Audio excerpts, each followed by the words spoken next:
ल हेर्नुहोस् यो प्लान्टको नि गेराबाट गेरा आउने हो कि। ल हेर्नुहोस्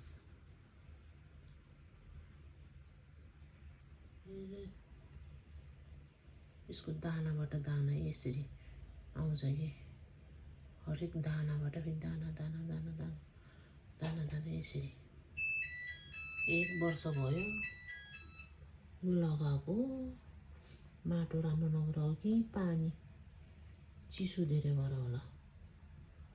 घाममा हुँदो रहेछ कि अघि पारिलो घाममा। हेर्नुहोस्